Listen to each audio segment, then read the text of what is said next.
Welcome to Solvetic, your channel to always learn technology easily. Below in the description, you will find useful links we used in this video.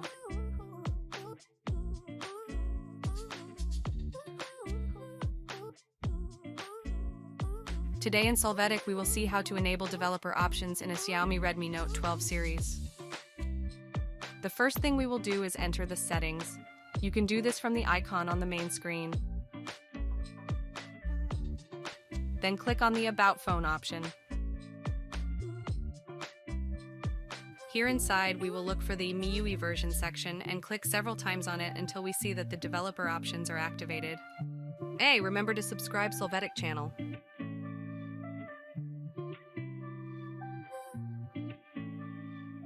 We will already have the developer options activated.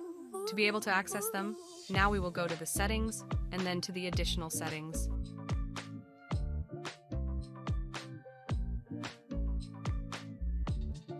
Then we will see the developer options activated. If we click on them, we can see all those possible configuration options in developer mode.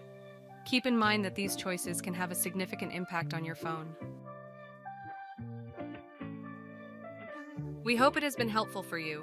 Here are links to watch more videos of your interest and subscribe to the Solvetic channel. Thank you.